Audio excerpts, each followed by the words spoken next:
부서진 조각상 하나가 한 아이의 세상을 바꿀 수 있다면 여러분은 믿으시겠습니까?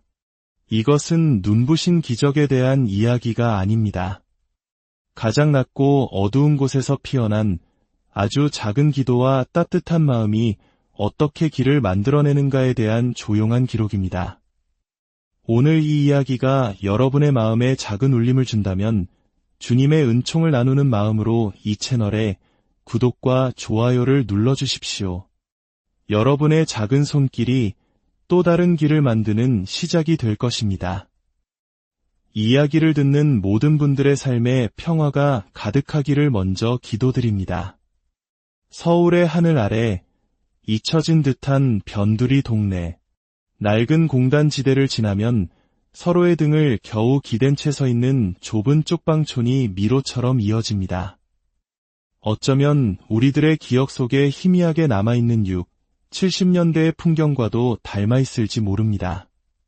골목의 끝, 낡은 재활용 수거장에서는 해가 질 무렵이면 시큼한 비린내와 눅눅한 폐지 냄새가 뒤섞여 바람을 타고 흐릅니다. 10살 수진의 작은 어깨 위에는 감당하기 힘든 삶의 무게가 내려앉아 있습니다. 오늘도 소녀는 빈 캔과 폐지를 주워 담습니다. 손에 든 바구니는 가볍지만 소녀가 짊어진 하루는 천근만근 무겁습니다. 수지는 아주 어릴 적 부모님을 잃고 지금은 외할머니와 단둘이 살고 있습니다. 얇은 판자로 덧댄 반 지하집의 지붕은 비가 오는 날이면 요란한 드럼 소리를 내며 울고 겨울이면 칼날 같은 바람이 벽의 틈새로 비집고 들어와 잠든 아이의 뺨을 핥히었습니다. 할머니는 아픈 무릎 때문에 멀리 걷지 못하십니다. 매달 내야 하는 약값과 쌀값, 그리고 작은 전구 하나를 밝히는 전기요금까지. 이 작은 숫자들은 거대한 산이 되어 수진의 어깨를 짓누릅니다. 그날도 노을이 골목의 낡은 담벼락을 붉게 물들이고 있을 때였습니다. 수진은 산더미처럼 쌓인 종이상자 더미를 헤치다가 그 속에서 낯선 흰 빛을 보았습니다. 더러운 비닐과 젖은 파지 사이에 손바닥만 한 작은 조각상이 반쯤 몸을 숨기고 있었습니다. 발 부분은 깨져나가고 온몸은 흙과 먼지로 뒤덮여 있었지만 그 얼굴만은 이상하리만치 고요하고 평온했습니다. 입가에는 옅은 미소를 머금고 두 눈은 살며시 아래를 향한 채 기도하듯 두 손을 가지런히 모으고 있었습니다. 푸른색 망토가 그 연약한 어깨를 부드럽게 감싸고 있었습니다.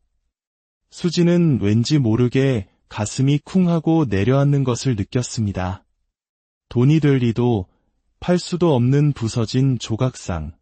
하지만 소녀는 자꾸만 그 조각상을 품에 안고 싶었습니다. 차갑고 매끄러운 표면을 조심스럽게 쓸어보자 뽀얀 먼지가 손가락에 묻어났습니다. 수지는 그 상을 폐지를 담는 바구니가 아닌 자신의 두 팔로 소중히 감싸 안았습니다. 집으로 돌아와 차가운 우물물을 길어 할머니의 낡은 수건으로 아주 천천히 조심스럽게 닦아내기 시작했습니다. 얼룩이 지워질수록 조각상의 얼굴은 더욱 또렷해졌습니다. 깨진 발에 빈자리만 남은 채 그 상반신은 방 안의 희미한 불빛을 고요히 머금고 빛나고 있었습니다. 할머니, 이분 누구예요? 할머니는 조각상을 한참 동안 바라보다가 낮은 목소리로 말했습니다. 성모 마리아, 하느님의 어머니시지. 젊었을 때 성당 다닐 때 수녀님 책상 위에 늘 저런 상이 있었단다.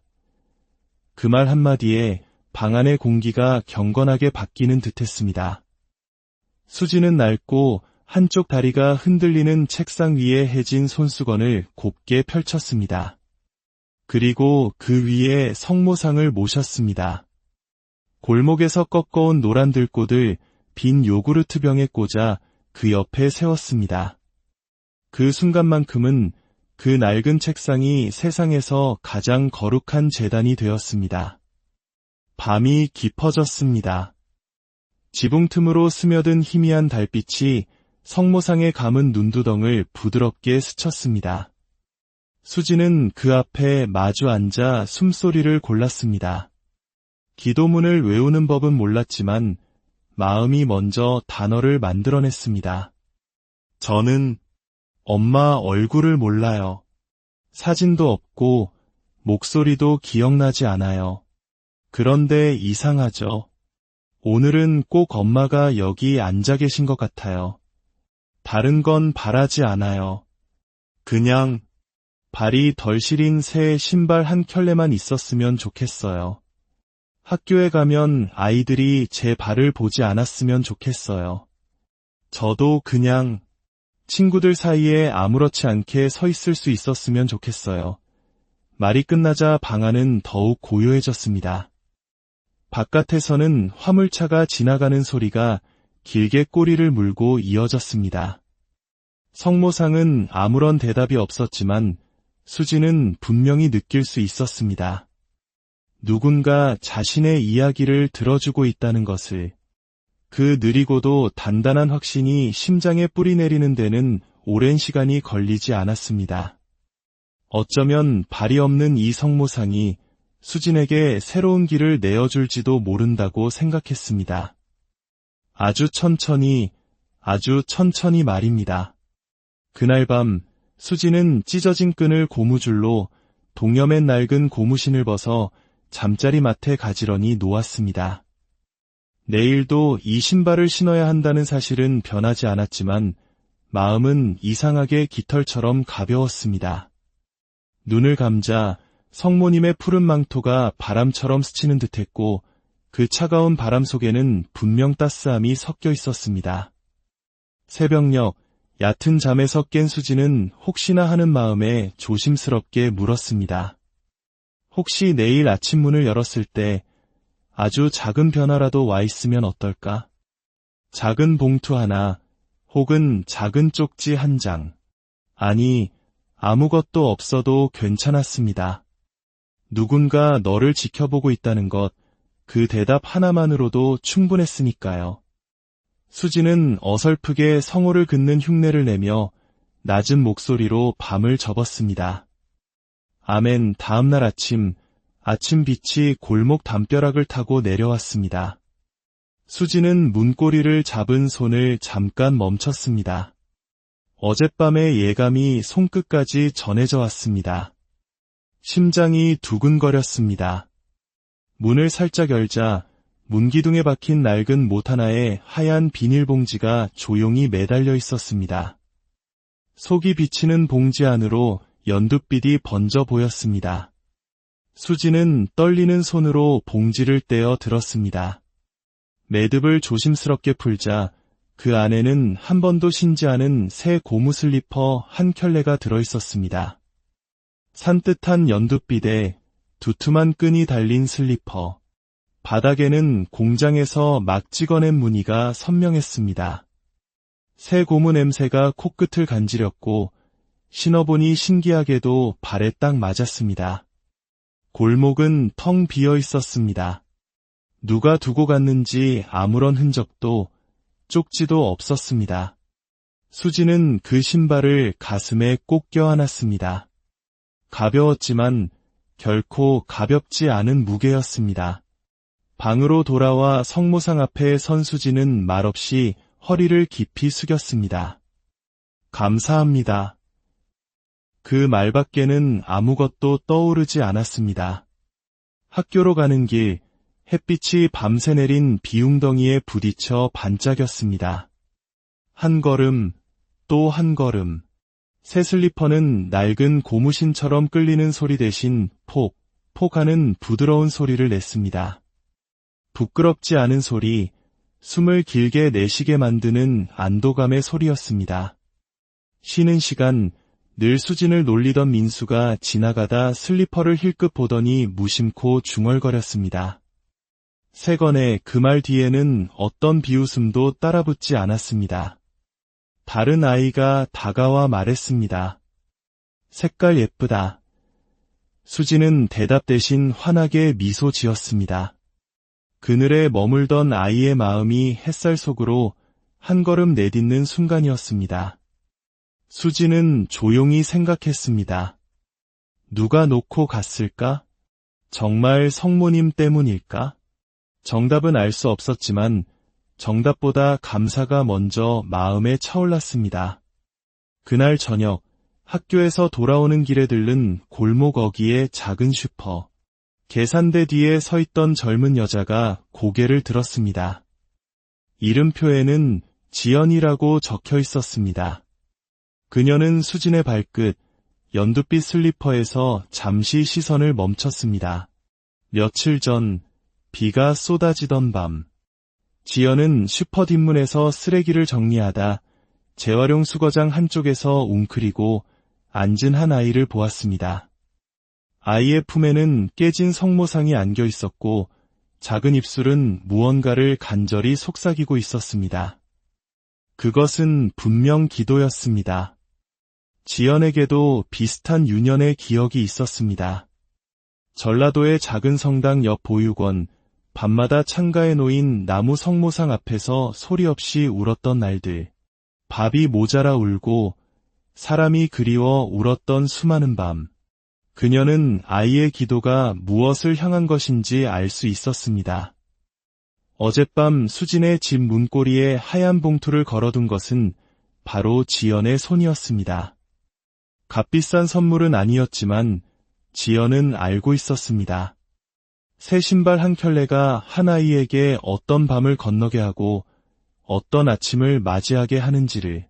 그날 이후 지연은 수진의 시간 속으로 조금씩 걸어 들어왔습니다. 불쑥 사정을 캐묻지 않았습니다. 대신 유통기한이 임박한 빵과 우유를 건네고 가끔은 연필 한 자루와 공책 한 권을 쥐어주었습니다. 그것은 떠들썩한 도움이 아니었습니다.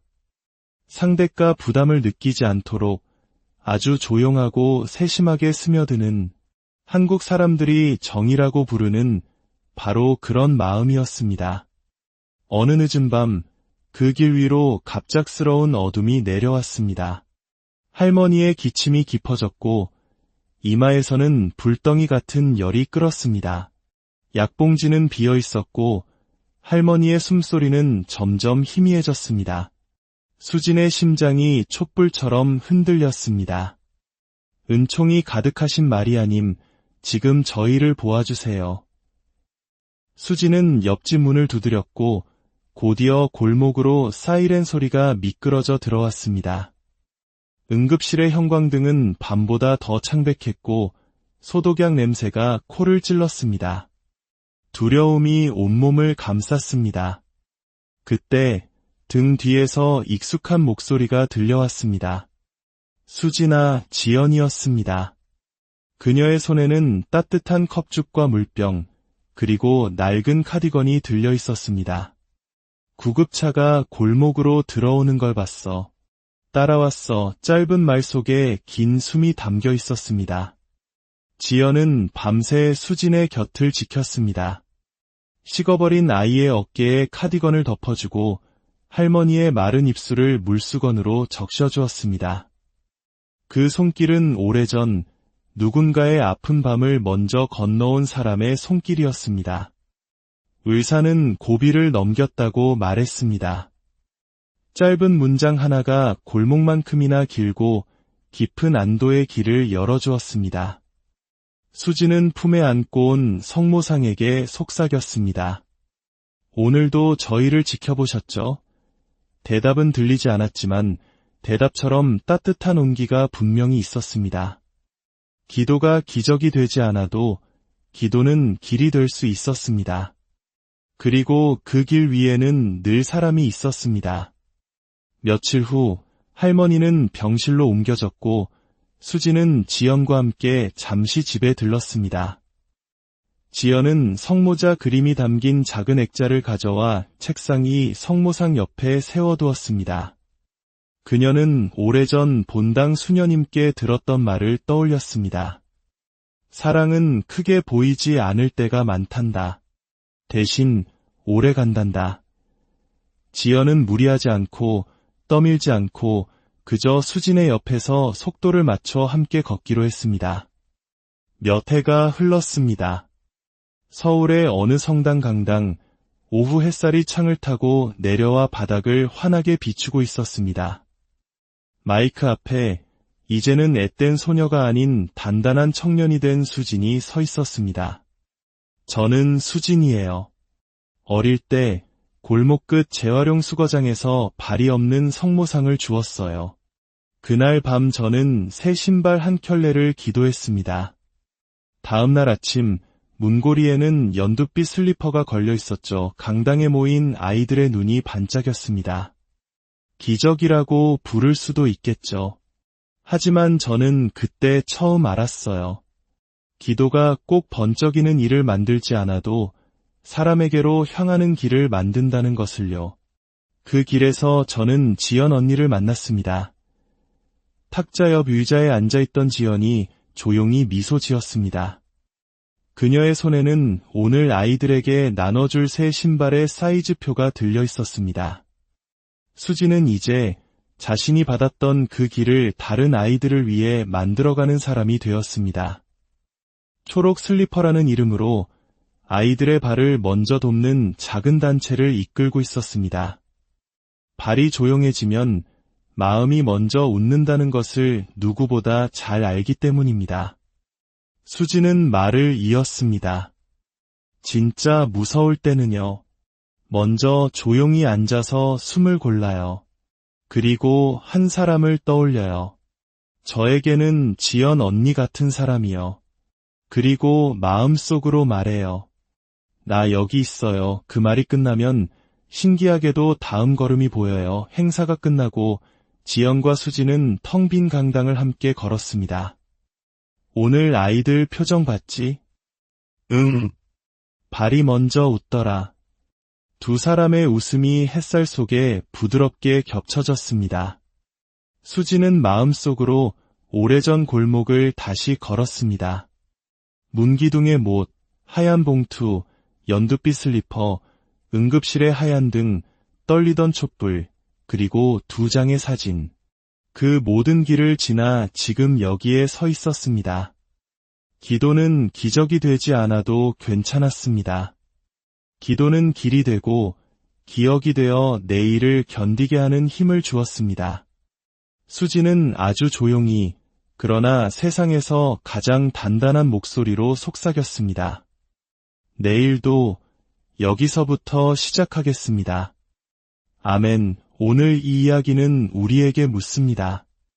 기적이란 무엇일까요? 어쩌면 그것은 한 사람이 다른 사람에게 건네는 작은 친절, 지치고 외로운 영혼을 향한 조용한 기도 속에 이미 존재하는 것 아닐까요? 여러분의 인생에서 가장 힘들었던 순간, 누군가의 기도나 사랑이 여러분을 지켜준 경험이 있다면 댓글로 나눠주십시오. 함께 아멘으로 응답하며 보이지 않는 기도의 울타리를 더욱 넓혀갔으면 합니다. 오늘 이 이야기가 여러분의 삶의 작은 등불이 되기를 바랍니다. 여러분의 모든 길 위에 주님의 은총과 평화가 함께하기를, 그리하여 여러분 자신이 누군가에게 길이 되어주는 축복을 누리시기를 진심. 부서진 조각상 하나가 한 아이의 세상을 바꿀 수 있다면 여러분은 믿으시겠습니까? 이것은 눈부신 기적에 대한 이야기가 아닙니다. 가장 낮고 어두운 곳에서 피어난 아주 작은 기도와 따뜻한 마음이 어떻게 길을 만들어내는가에 대한 조용한 기록입니다. 오늘 이 이야기가 여러분의 마음에 작은 울림을 준다면 주님의 은총을 나누는 마음으로 이 채널에 구독과 좋아요를 눌러주십시오. 여러분의 작은 손길이 또 다른 길을 만드는 시작이 될 것입니다. 이야기를 듣는 모든 분들의 삶에 평화가 가득하기를 먼저 기도드립니다. 서울의 하늘 아래 잊혀진 듯한 변두리 동네. 낡은 공단지대를 지나면 서로의 등을 겨우 기댄 채 서 있는 좁은 쪽방촌이 미로처럼 이어집니다. 어쩌면 우리들의 기억 속에 희미하게 남아있는 70년대의 풍경과도 닮아있을지 모릅니다. 골목의 끝, 낡은 재활용 수거장에서는 해가 질 무렵이면 시큼한 비린내와 눅눅한 폐지 냄새가 뒤섞여 바람을 타고 흐릅니다. 10살 수진의 작은 어깨 위에는 감당하기 힘든 삶의 무게가 내려앉아 있습니다. 오늘도 소녀는 빈 캔과 폐지를 주워 담습니다. 손에 든 바구니는 가볍지만 소녀가 짊어진 하루는 천근만근 무겁습니다. 수지는 아주 어릴 적 부모님을 잃고 지금은 외할머니와 단둘이 살고 있습니다. 얇은 판자로 덧댄 반 지하집의 지붕은 비가 오는 날이면 요란한 드럼 소리를 내며 울고 겨울이면 칼날 같은 바람이 벽의 틈새로 비집고 들어와 잠든 아이의 뺨을 핥혔습니다. 할머니는 아픈 무릎 때문에 멀리 걷지 못하십니다. 매달 내야 하는 약값과 쌀값, 그리고 작은 전구 하나를 밝히는 전기요금까지. 이 작은 숫자들은 거대한 산이 되어 수진의 어깨를 짓누릅니다. 그날도 노을이 골목의 낡은 담벼락을 붉게 물들이고 있을 때였습니다. 수진은 산더미처럼 쌓인 종이상자 더미를 헤치다가 그 속에서 낯선 흰 빛을 보았습니다. 더러운 비닐과 젖은 파지 사이에 손바닥만 한 작은 조각상이 반쯤 몸을 숨기고 있었습니다. 발 부분은 깨져나가고 온몸은 흙과 먼지로 뒤덮여 있었지만 그 얼굴만은 이상하리만치 고요하고 평온했습니다. 입가에는 옅은 미소를 머금고 두 눈은 살며시 아래를 향한 채 기도하듯 두 손을 가지런히 모으고 있었습니다. 푸른색 망토가 그 연약한 어깨를 부드럽게 감싸고 있었습니다. 수지는 왠지 모르게 가슴이 쿵 하고 내려앉는 것을 느꼈습니다. 돈이 될 리도 팔 수도 없는 부서진 조각상. 하지만 소녀는 자꾸만 그 조각상을 품에 안고 싶었습니다. 차갑고 매끄러운 표면을 조심스럽게 쓸어보자 뽀얀 먼지가 손가락에 묻어났습니다. 수지는 그 상을 폐지를 담는 바구니가 아닌 자신의 두 팔로 소중히 감싸 안았습니다. 집으로 돌아와 차가운 우물물을 길어 할머니의 낡은 수건으로 아주 천천히 조심스럽게 닦아내기 시작했습니다. 얼룩이 지워질수록 조각상의 얼굴은 더욱 또렷해졌습니다. 깨진 발에 빈자리만 남은 채 그 상반신은 방 안의 희미한 불빛을 고요히 머금고 빛나고 있었습니다. 할머니, 이분 누구예요? 할머니는 조각상을 한참 동안 바라보다가 낮은 목소리로 말했습니다. 성모 마리아, 하느님의 어머니시지. 젊었을 때 성당 다닐 때 수녀님 책상 위에 늘 저런 상이 있었단다. 그 말 한마디에 방 안의 공기가 경건하게 바뀌는 듯했습니다. 수지는 낡고 한쪽 다리가 흔들리는 책상 위에 해진 손수건을 곱게 펼쳤습니다. 그리고 그 위에 성모상을 모셨습니다. 골목에서 꺾어온 노란 들꽃을 빈 요구르트 병에 꽂아 그 옆에 세웠습니다. 그 순간만큼은 그 낡은 책상이 세상에서 가장 거룩한 제단이 되었습니다. 밤이 깊어졌습니다.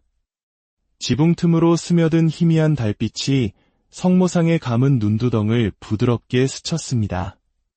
수지는 그 앞에 마주 앉아 숨소리를 골랐습니다. 기도문을 외우는 법은 몰랐지만 마음이 먼저 단어를 만들어냈습니다. 저는 엄마 얼굴을 몰라요. 사진도 없고 목소리도 기억나지 않아요. 그런데 이상하죠. 오늘은 꼭 엄마가 여기 앉아 계신 것 같아요. 다른 건 바라지 않아요. 그냥 발이 덜 시린 새 신발 한 켤레만 있었으면 좋겠어요. 학교에 가면 아이들이 제 발을 보지 않았으면 좋겠어요. 저도 그냥 친구들 사이에 아무렇지 않게 서 있을 수 있었으면 좋겠어요. 말이 끝나자 방 안은 더욱 고요해졌습니다. 바깥에서는 화물차가 지나가는 소리가 길게 꼬리를 물고 이어졌습니다. 성모상은 아무런 대답이 없었지만 수지는 분명히 느낄 수 있었습니다. 누군가 자신의 이야기를 들어주고 있다는 것을. 그 느리고도 단단한 확신이 심장에 뿌리내리는 데는 오랜 시간이 걸리지 않았습니다. 어쩌면 발이 없는 이 성모상이 수진에게 새로운 길을 내어줄지도 모른다고 생각했습니다. 아주 천천히 말입니다. 그날 밤 수진은 찢어진 끈을 고무줄로 동여맨 낡은 고무신을 벗어 잠자리 맡에 가지런히 놓았습니다. 내일도 이 신발을 신어야 한다는 사실은 변하지 않았지만 마음은 이상하게 깃털처럼 가벼웠습니다. 눈을 감자 성모님의 푸른 망토가 바람처럼 스치는 듯했고 그 차가운 바람 속에는 분명 따스함이 섞여 있었습니다. 새벽녘 얕은 잠에서 깬 수지는 혹시나 하는 마음에 조심스럽게 물었습니다. 혹시 내일 아침 문을 열었을 때 아주 작은 변화라도 와 있으면 어떨까? 작은 봉투 하나, 혹은 작은 쪽지 한 장. 아니, 아무것도 없어도 괜찮았습니다. 누군가 너를 지켜보고 있다는 것, 그 대답 하나만으로도 충분했으니까요. 수지는 어설프게 성호를 긋는 흉내를 내며 낮은 목소리로 밤을 접었습니다. 아멘. 다음날 아침 빛이 골목 담벼락을 타고 내려왔습니다. 수지는 문고리를 잡은 손을 잠깐 멈췄습니다. 어젯밤의 예감이 손끝까지 전해져 왔습니다. 심장이 두근거렸습니다. 문을 살짝 열자 문기둥에 박힌 낡은 못 하나에 하얀 비닐봉지가 조용히 매달려 있었습니다. 속이 비치는 봉지 안으로 연두빛이 번져 보였습니다. 수지는 떨리는 손으로 봉지를 떼어 들었습니다. 매듭을 조심스럽게 풀자 그 안에는 한 번도 신지 않은 새 고무 슬리퍼 한 켤레가 들어있었습니다. 산뜻한 연두빛에 두툼한 끈이 달린 슬리퍼. 바닥에는 공장에서 막 찍어낸 무늬가 선명했습니다.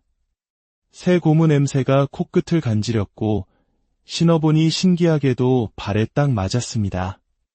골목은 텅 비어 있었습니다. 누가 두고 갔는지 아무런 흔적도 쪽지도 없었습니다. 수지는 그 신발을 가슴에 꼭 껴안았습니다. 가벼웠지만 결코 가볍지 않은 무게였습니다. 방으로 돌아와 성모상 앞에 선 수지는 말없이 허리를 깊이 숙였습니다. 감사합니다. 그 말밖에는 아무것도 떠오르지 않았습니다. 학교로 가는 길, 햇빛이 밤새 내린 비웅덩이에 부딪혀 반짝였습니다. 한 걸음, 또 한 걸음. 새 슬리퍼는 낡은 고무신처럼 끌리는 소리 대신 폭 하는 부드러운 소리를 냈습니다. 부끄럽지 않은 소리, 숨을 길게 내쉬게 만드는 안도감의 소리였습니다. 쉬는 시간, 늘 수진을 놀리던 민수가 지나가다 슬리퍼를 힐끗 보더니 무심코 중얼거렸습니다. 세건의 그 말 뒤에는 어떤 비웃음도 따라붙지 않았습니다. 다른 아이가 다가와 말했습니다. 색깔 예쁘다. 수지는 대답 대신 환하게 미소 지었습니다. 그늘에 머물던 아이의 마음이 햇살 속으로 한 걸음 내딛는 순간이었습니다. 수지는 조용히 생각했습니다. 누가 놓고 갔을까? 정말 성모님 때문일까? 정답은 알 수 없었지만 정답보다 감사가 먼저 마음에 차올랐습니다. 그날 저녁 학교에서 돌아오는 길에 들른 골목 어귀의 작은 슈퍼. 계산대 뒤에 서 있던 젊은 여자가 고개를 들었습니다. 이름표에는 지연이라고 적혀 있었습니다. 그녀는 수진의 발끝, 연두빛 슬리퍼에서 잠시 시선을 멈췄습니다. 며칠 전 비가 쏟아지던 밤, 지연은 슈퍼 뒷문에서 쓰레기를 정리하다 재활용 수거장 한쪽에서 웅크리고 앉은 한 아이를 보았습니다. 아이의 품에는 깨진 성모상이 안겨 있었고 작은 입술은 무언가를 간절히 속삭이고 있었습니다. 그것은 분명 기도였습니다. 지연에게도 비슷한 유년의 기억이 있었습니다. 전라도의 작은 성당 옆 보육원, 밤마다 창가에 놓인 나무 성모상 앞에서 소리 없이 울었던 날들. 밥이 모자라 울고 사람이 그리워 울었던 수많은 밤. 그녀는 아이의 기도가 무엇을 향한 것인지 알 수 있었습니다. 어젯밤 수진의 집 문고리에 하얀 봉투를 걸어둔 것은 바로 지연의 손이었습니다. 값비싼 선물은 아니었지만 지연은 알고 있었습니다. 새 신발 한 켤레가 한 아이에게 어떤 밤을 건너게 하고 어떤 아침을 맞이하게 하는지를. 그날 이후 지연은 수진의 시간 속으로 조금씩 걸어 들어왔습니다. 불쑥 사정을 캐묻지 않았습니다. 대신 유통기한이 임박한 빵과 우유를 건네고 가끔은 연필 한 자루와 공책 한 권을 쥐어주었습니다. 그것은 떠들썩한 도움이 아니었습니다. 상대가 부담을 느끼지 않도록 아주 조용하고 세심하게 스며드는 한국 사람들이 정이라고 부르는 바로 그런 마음이었습니다. 어느 늦은 밤 그 길 위로 갑작스러운 어둠이 내려왔습니다. 할머니의 기침이 깊어졌고 이마에서는 불덩이 같은 열이 끓었습니다. 약봉지는 비어 있었고 할머니의 숨소리는 점점 희미해졌습니다. 수진의 심장이 촛불처럼 흔들렸습니다. 은총이 가득하신 마리아님, 지금 저희를 보아주세요. 수진은 옆집 문을 두드렸고 곧이어 골목으로 사이렌 소리가 미끄러져 들어왔습니다. 응급실의 형광등은 밤보다 더 창백했고 소독약 냄새가 코를 찔렀습니다. 두려움이 온몸을 감쌌습니다. 그때 등 뒤에서 익숙한 목소리가 들려왔습니다. 수진아, 지연이었습니다. 그녀의 손에는 따뜻한 컵죽과 물병, 그리고 낡은 카디건이 들려 있었습니다. 구급차가 골목으로 들어오는 걸 봤어. 따라왔어. 짧은 말 속에 긴 숨이 담겨 있었습니다. 지연은 밤새 수진의 곁을 지켰습니다. 식어버린 아이의 어깨에 카디건을 덮어주고 할머니의 마른 입술을 물수건으로 적셔주었습니다. 그 손길은 오래전 누군가의 아픈 밤을 먼저 건너온 사람의 손길이었습니다. 의사는 고비를 넘겼다고 말했습니다. 짧은 문장 하나가 골목만큼이나 길고 깊은 안도의 길을 열어주었습니다. 수진은 품에 안고 온 성모상에게 속삭였습니다. 오늘도 저희를 지켜보셨죠? 대답은 들리지 않았지만 대답처럼 따뜻한 온기가 분명히 있었습니다. 기도가 기적이 되지 않아도 기도는 길이 될 수 있었습니다. 그리고 그 길 위에는 늘 사람이 있었습니다. 며칠 후 할머니는 병실로 옮겨졌고 수진은 지연과 함께 잠시 집에 들렀습니다. 지연은 성모자 그림이 담긴 작은 액자를 가져와 책상 위 성모상 옆에 세워두었습니다. 그녀는 오래전 본당 수녀님께 들었던 말을 떠올렸습니다. 사랑은 크게 보이지 않을 때가 많단다. 대신 오래 간단다. 지연은 무리하지 않고 떠밀지 않고 그저 수진의 옆에서 속도를 맞춰 함께 걷기로 했습니다. 몇 해가 흘렀습니다. 서울의 어느 성당 강당, 오후 햇살이 창을 타고 내려와 바닥을 환하게 비추고 있었습니다. 마이크 앞에 이제는 앳된 소녀가 아닌 단단한 청년이 된 수진이 서 있었습니다. 저는 수진이에요. 어릴 때 골목 끝 재활용 수거장에서 발이 없는 성모상을 주었어요. 그날 밤 저는 새 신발 한 켤레를 기도했습니다. 다음 날 아침 문고리에는 연두빛 슬리퍼가 걸려 있었죠. 강당에 모인 아이들의 눈이 반짝였습니다. 기적이라고 부를 수도 있겠죠. 하지만 저는 그때 처음 알았어요. 기도가 꼭 번쩍이는 일을 만들지 않아도 사람에게로 향하는 길을 만든다는 것을요. 그 길에서 저는 지연 언니를 만났습니다. 탁자 옆 의자에 앉아있던 지연이 조용히 미소 지었습니다. 그녀의 손에는 오늘 아이들에게 나눠줄 새 신발의 사이즈표가 들려 있었습니다. 수지는 이제 자신이 받았던 그 길을 다른 아이들을 위해 만들어가는 사람이 되었습니다.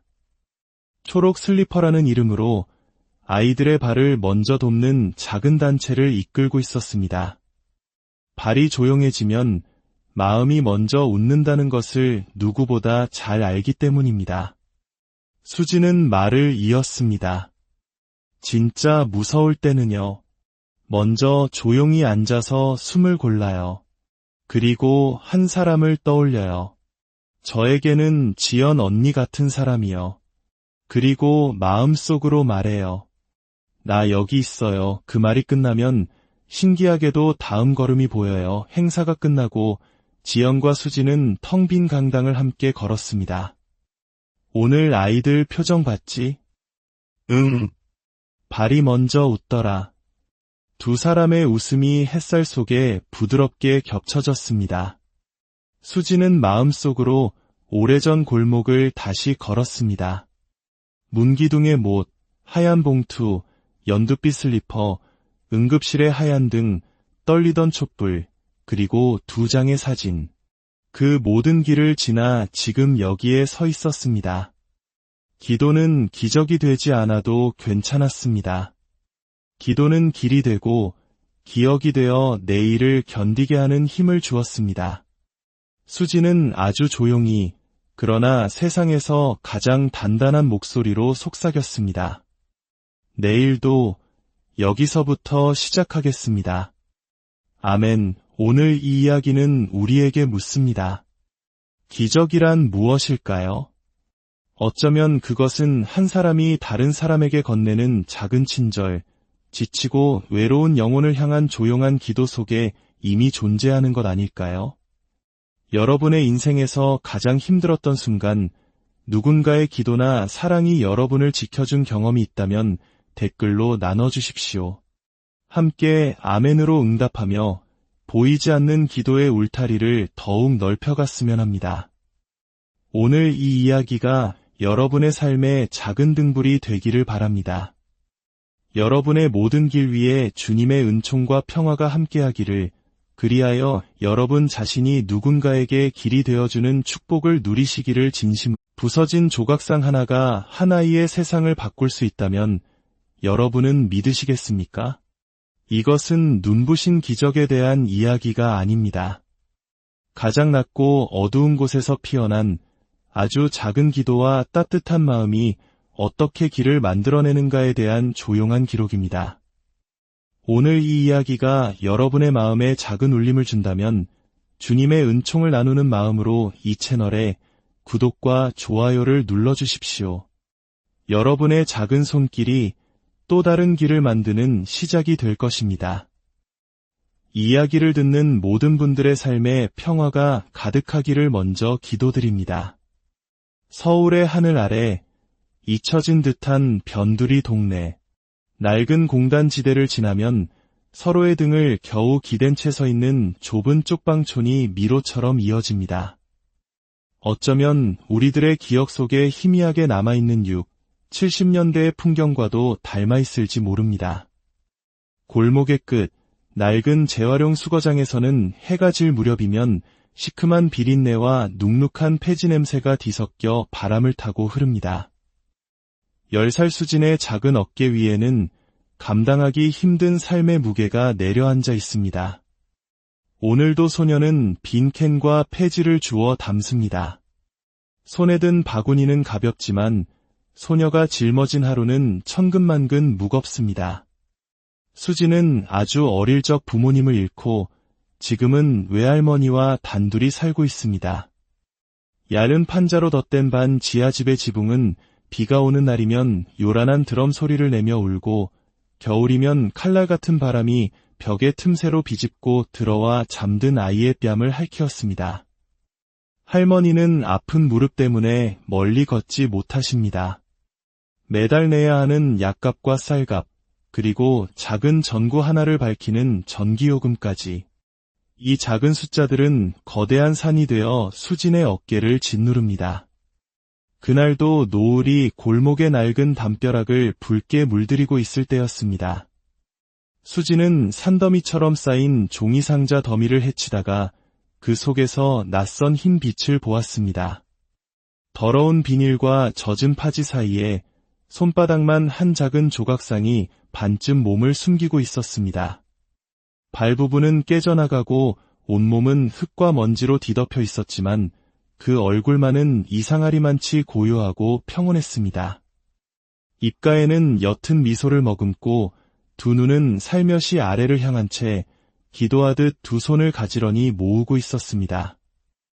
푸른색 망토가 그 연약한 어깨를 부드럽게 감싸고 있었습니다. 수지는 왠지 모르게 가슴이 쿵 하고 내려앉는 것을 느꼈습니다. 돈이 될 리도 팔 수도 없는 부서진 조각상. 하지만 소녀는 자꾸만 그 조각상을 품에 안고 싶었습니다.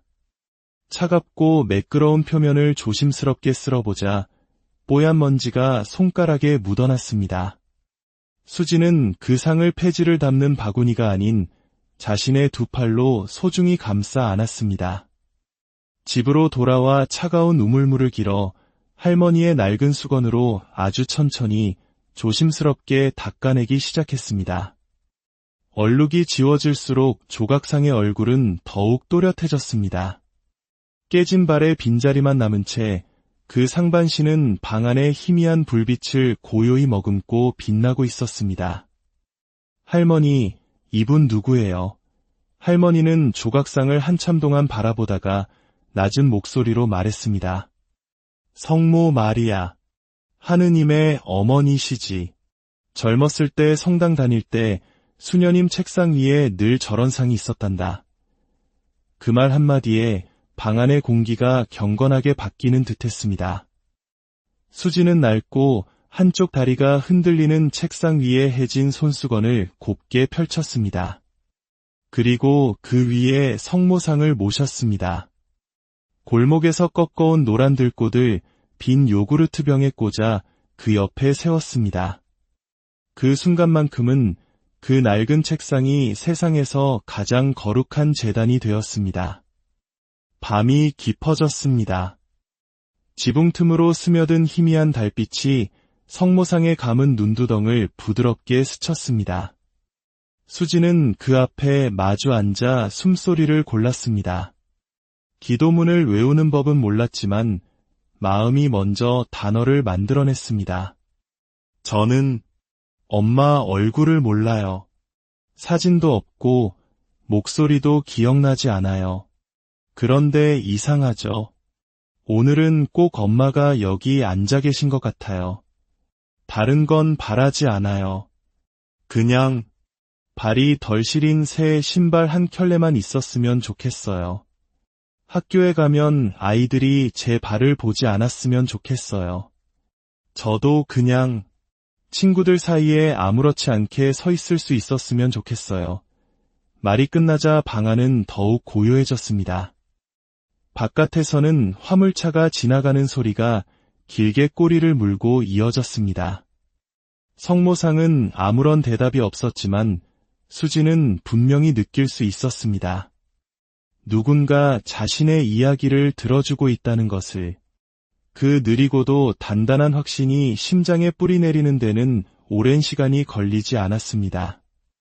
어쩌면 발이 없는 이 성모상이 수진에게 새로운 길을 내어줄지도 모른다고 생각했습니다. 아주 천천히 말입니다. 그날 밤 수진은 찢어진 끈을 고무줄로 동여맨 낡은 고무신을 벗어 잠자리 맡에 가지런히 놓았습니다. 내일도 이 신발을 신어야 한다는 사실은 변하지 않았지만 마음은 이상하게 깃털처럼 가벼웠습니다. 눈을 감자 성모님의 푸른 망토가 바람처럼 스치는 듯했고 그 차가운 바람 속에는 분명 따스함이 섞여 있었습니다. 새벽녘 얕은 잠에서 깬 수지는 혹시나 하는 마음에 조심스럽게 물었습니다. 혹시 내일 아침 문을 열었을 때 아주 작은 변화라도 와 있으면 어떨까?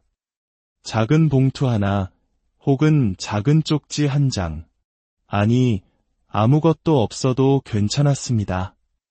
누군가 너를 지켜보고 있다는 것, 그 대답 하나만으로도 충분했으니까요. 수지는 어설프게 성호를 긋는 흉내를 내며 낮은 목소리로 밤을 접었습니다. 아멘. 다음날 아침 아침 빛이 골목 담벼락을 타고 내려왔습니다. 수지는 문고리를 잡은 손을 잠깐 멈췄습니다. 어젯밤의 예감이 손끝까지 전해져 왔습니다. 심장이 두근거렸습니다. 문을 살짝 열자 문기둥에 박힌 낡은 못 하나에 하얀 비닐봉지가 조용히 매달려 있었습니다. 속이 비치는 봉지 안으로 연두빛이 번져 보였습니다. 수지는 떨리는 손으로 봉지를 떼어 들었습니다. 매듭을 조심스럽게 풀자 그 안에는 한 번도 신지 않은 새 고무 슬리퍼 한 켤레가 들어있었습니다. 산뜻한 연두빛에 두툼한 끈이 달린 슬리퍼. 바닥에는 공장에서 막 찍어낸 무늬가 선명했습니다. 새 고무 냄새가 코끝을 간지렸고 신어보니 신기하게도 발에 딱 맞았습니다. 골목은 텅 비어 있었습니다. 누가 두고 갔는지 아무런 흔적도 쪽지도 없었습니다. 수지는 그 신발을 가슴에 꼭 껴안았습니다. 가벼웠지만 결코 가볍지 않은 무게였습니다. 방으로 돌아와 성모상 앞에 선 수지는 말없이 허리를 깊이 숙였습니다. 감사합니다. 그 말밖에는 아무것도 떠오르지 않았습니다. 학교로 가는 길, 햇빛이 밤새 내린 비웅덩이에 부딪혀 반짝였습니다. 한 걸음, 또 한 걸음. 새 슬리퍼는 낡은 고무신처럼 끌리는 소리 대신 폭, 폭 하는 부드러운 소리를 냈습니다. 부끄럽지 않은 소리, 숨을 길게 내쉬게 만드는 안도감의 소리였습니다. 쉬는 시간, 늘 수진을 놀리던 민수가 지나가다 슬리퍼를 힐끗 보더니 무심코 중얼거렸습니다. 세건의 그 말 뒤에는 어떤 비웃음도 따라붙지 않았습니다. 다른 아이가 다가와 말했습니다. 색깔 예쁘다. 수지는 대답 대신 환하게 미소 지었습니다. 그늘에 머물던 아이의 마음이 햇살 속으로 한 걸음 내딛는 순간이었습니다. 수지는 조용히 생각했습니다. 누가 놓고 갔을까? 정말 성모님 때문일까? 정답은 알 수 없었지만 정답보다 감사가 먼저 마음에 차올랐습니다. 그날 저녁 학교에서 돌아오는 길에 들른 골목 어귀의 작은 슈퍼. 계산대 뒤에 서 있던 젊은 여자가 고개를 들었습니다. 이름표에는 지연이라고 적혀 있었습니다. 그녀는 수진의 발끝, 연두빛 슬리퍼에서 잠시 시선을 멈췄습니다. 며칠 전 비가 쏟아지던 밤, 지연은 슈퍼 뒷문에서 쓰레기를 정리하다 재활용 수거장 한쪽에서 웅크리고 앉은 한 아이를 보았습니다. 아이의 품에는 깨진 성모상이 안겨 있었고 작은 입술은 무언가를 간절히 속삭이고 있었습니다. 그것은 분명 기도였습니다. 지연에게도 비슷한 유년의 기억이 있었습니다. 전라도의 작은 성당 옆 보육원, 밤마다 창가에 놓인 나무 성모상 앞에서 소리 없이 울었던 날들. 밥이 모자라 울고 사람이 그리워 울었던 수많은 밤. 그녀는 아이의 기도가 무엇을 향한 것인지 알 수 있었습니다. 어젯밤 수진의 집 문고리에 하얀 봉투를 걸어둔 것은 바로 지연의 손이었습니다. 값비싼 선물은 아니었지만 지연은 알고 있었습니다. 새 신발 한 켤레가 한 아이에게 어떤 밤을 건너게 하고 어떤 아침을 맞이하게 하는지를. 그날 이후 지연은 수진의 시간 속으로 조금씩 걸어 들어왔습니다. 불쑥 사정을 캐묻지 않았습니다.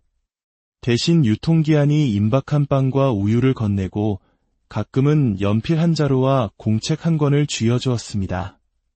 그것은 떠들썩한 도움이 아니었습니다. 상대가 부담을 느끼지 않도록 아주 조용하고 세심하게 스며드는 한국 사람들이 정이라고 부르는 바로 그런 마음이었습니다. 어느 늦은 밤 그 길 위로 갑작스러운 어둠이 내려왔습니다. 할머니의 기침이 깊어졌고 이마에서는 불덩이 같은 열이 끓었습니다. 약봉지는 비어 있었고 할머니의 숨소리는 점점 희미해졌습니다. 수진의 심장이 촛불처럼 흔들렸습니다. 은총이 가득하신 마리아님, 지금 저희를 보아주세요. 수진은 옆집 문을 두드렸고 곧이어 골목으로 사이렌 소리가 미끄러져 들어왔습니다. 응급실의 형광등은 밤보다 더 창백했고 소독약 냄새가 코를 찔렀습니다. 두려움이 온몸을 감쌌습니다. 그때 등 뒤에서 익숙한 목소리가 들려왔습니다. 수진아, 지연이었습니다. 그녀의 손에는 따뜻한 컵죽과 물병, 그리고 낡은 카디건이 들려 있었습니다. 구급차가 골목으로 들어오는 걸 봤어. 따라왔어. 짧은 말 속에 긴 숨이 담겨 있었습니다. 지연은 밤새 수진의 곁을 지켰습니다. 식어버린 아이의 어깨에 카디건을 덮어주고 할머니의 마른 입술을 물수건으로 적셔주었습니다. 그 손길은 오래전 누군가의 아픈 밤을 먼저 건너온 사람의 손길이었습니다. 의사는 고비를 넘겼다고 말했습니다. 짧은 문장 하나가 골목만큼이나 길고 깊은 안도의 길을 열어주었습니다. 수진은 품에 안고 온 성모상에게 속삭였습니다. 오늘도 저희를 지켜보셨죠? 대답은 들리지 않았지만 대답처럼 따뜻한 온기가 분명히 있었습니다. 기도가 기적이 되지 않아도 기도는 길이 될 수 있었습니다. 그리고 그 길 위에는 늘 사람이 있었습니다. 며칠 후 할머니는 병실로 옮겨졌고 수진은 지연과 함께 잠시 집에 들렀습니다. 지연은 성모자 그림이 담긴 작은 액자를 가져와 책상 위 성모상 옆에 세워두었습니다. 그녀는 오래전 본당 수녀님께 들었던 말을 떠올렸습니다. 사랑은 크게 보이지 않을 때가 많단다. 대신 오래 간단다. 지연은 무리하지 않고 떠밀지 않고 그저 수진의 옆에서 속도를 맞춰 함께 걷기로 했습니다. 몇 해가 흘렀습니다. 서울의 어느 성당 강당, 오후 햇살이 창을 타고 내려와 바닥을 환하게 비추고 있었습니다. 마이크 앞에 이제는 앳된 소녀가 아닌 단단한 청년이 된 수진이 서 있었습니다. 저는 수진이에요. 어릴 때 골목 끝 재활용 수거장에서 발이 없는 성모상을 주었어요. 그날 밤 저는 새 신발 한 켤레를 기도했습니다. 다음 날 아침 문고리에는 연두빛 슬리퍼가 걸려 있었죠. 강당에 모인 아이들의 눈이 반짝였습니다. 기적이라고 부를 수도 있겠죠. 하지만 저는 그때 처음 알았어요. 기도가 꼭 번쩍이는 일을 만들지 않아도 사람에게로 향하는 길을 만든다는 것을요. 그 길에서 저는 지연 언니를 만났습니다. 탁자 옆 의자에 앉아있던 지연이 조용히 미소 지었습니다. 그녀의 손에는 오늘 아이들에게 나눠줄 새 신발의 사이즈표가 들려 있었습니다. 수진은 이제 자신이 받았던 그 길을 다른 아이들을 위해 만들어가는 사람이 되었습니다. 초록 슬리퍼라는 이름으로 아이들의 발을 먼저 돕는 작은 단체를 이끌고 있었습니다. 발이 조용해지면 마음이 먼저 웃는다는 것을 누구보다 잘 알기 때문입니다. 수진은 말을 이었습니다. 진짜 무서울 때는요. 먼저 조용히 앉아서 숨을 골라요. 그리고 한 사람을 떠올려요. 저에게는 지연 언니 같은 사람이요. 그리고 마음속으로 말해요. 나 여기 있어요. 그 말이 끝나면 신기하게도 다음 걸음이 보여요. 행사가 끝나고 지연과 수진은 텅 빈 강당을 함께 걸었습니다. 오늘 아이들 표정 봤지? 응. 발이 먼저 웃더라. 두 사람의 웃음이 햇살 속에 부드럽게 겹쳐졌습니다. 수진은 마음속으로 오래전 골목을 다시 걸었습니다. 문기둥의 못, 하얀 봉투, 연두빛 슬리퍼, 응급실의 하얀 등, 떨리던 촛불, 그리고 두 장의 사진. 그 모든 길을 지나 지금 여기에 서 있었습니다. 기도는 기적이 되지 않아도 괜찮았습니다. 기도는 길이 되고 기억이 되어 내일을 견디게 하는 힘을 주었습니다. 수지는 아주 조용히, 그러나 세상에서 가장 단단한 목소리로 속삭였습니다. 내일도 여기서부터 시작하겠습니다. 아멘. 오늘 이 이야기는 우리에게 묻습니다. 기적이란 무엇일까요? 어쩌면 그것은 한 사람이 다른 사람에게 건네는 작은 친절, 지치고 외로운 영혼을 향한 조용한 기도 속에 이미 존재하는 것 아닐까요? 여러분의 인생에서 가장 힘들었던 순간, 누군가의 기도나 사랑이 여러분을 지켜준 경험이 있다면 댓글로 나눠주십시오. 함께 아멘으로 응답하며 보이지 않는 기도의 울타리를 더욱 넓혀갔으면 합니다. 오늘 이 이야기가 여러분의 삶의 작은 등불이 되기를 바랍니다. 여러분의 모든 길 위에 주님의 은총과 평화가 함께하기를, 그리하여 여러분 자신이 누군가에게 길이 되어주는 축복을 누리시기를 진심으로. 부서진 조각상 하나가 한 아이의 세상을 바꿀 수 있다면 여러분은 믿으시겠습니까? 이것은 눈부신 기적에 대한 이야기가 아닙니다. 가장 낮고 어두운 곳에서 피어난 아주 작은 기도와 따뜻한 마음이 어떻게 길을 만들어내는가에 대한 조용한 기록입니다. 오늘 이 이야기가 여러분의 마음에 작은 울림을 준다면 주님의 은총을 나누는 마음으로 이 채널에 구독과 좋아요를 눌러주십시오. 여러분의 작은 손길이 또 다른 길을 만드는 시작이 될 것입니다. 이야기를 듣는 모든 분들의 삶에 평화가 가득하기를 먼저 기도드립니다. 서울의 하늘 아래 잊혀진 듯한 변두리 동네. 낡은 공단지대를 지나면 서로의 등을 겨우 기댄 채 서 있는 좁은 쪽방촌이 미로처럼 이어집니다.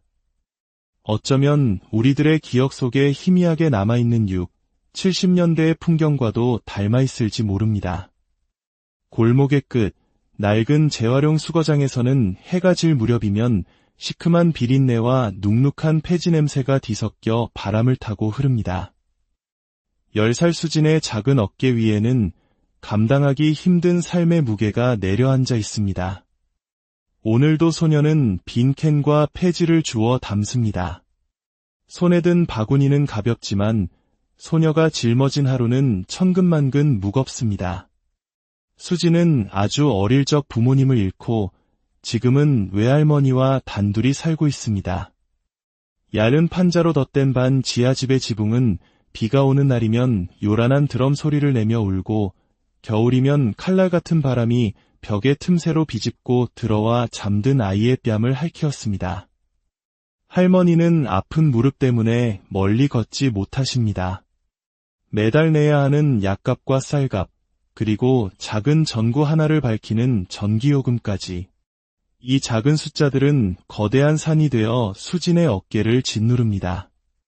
그날도 노을이 골목의 낡은 담벼락을 붉게 물들이고 있을 때였습니다. 수진은 산더미처럼 쌓인 종이상자 더미를 헤치다가 그 속에서 낯선 흰 빛을 보았습니다. 더러운 비닐과 젖은 파지 사이에 손바닥만 한 작은 조각상이 반쯤 몸을 숨기고 있었습니다. 발 부분은 깨져나가고 온몸은 흙과 먼지로 뒤덮여 있었지만 그 얼굴만은 이상하리만치 고요하고 평온했습니다. 입가에는 옅은 미소를 머금고 두 눈은 살며시 아래를 향한 채 기도하듯 두 손을 가지런히 모으고 있었습니다. 푸른색 망토가 그 연약한 어깨를 부드럽게 감싸고 있었습니다. 수지는 왠지 모르게 가슴이 쿵 하고 내려앉는 것을 느꼈습니다. 돈이 될 리도 팔 수도 없는 부서진 조각상. 하지만 소녀는 자꾸만 그 조각상을 품에 안고 싶었습니다. 차갑고 매끄러운 표면을 조심스럽게 쓸어보자 뽀얀 먼지가 손가락에 묻어났습니다. 수지는 그 상을 폐지를 담는 바구니가 아닌 자신의 두 팔로 소중히 감싸 안았습니다.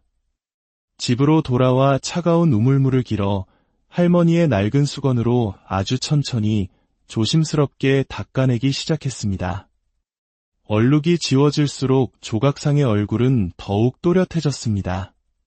깨진 발에 빈자리만 남은 채 그 상반신은 방 안의 희미한 불빛을 고요히 머금고 빛나고 있었습니다. 할머니, 이분 누구예요? 할머니는 조각상을 한참 동안 바라보다가 낮은 목소리로 말했습니다. 성모 마리아, 하느님의 어머니시지. 젊었을 때 성당 다닐 때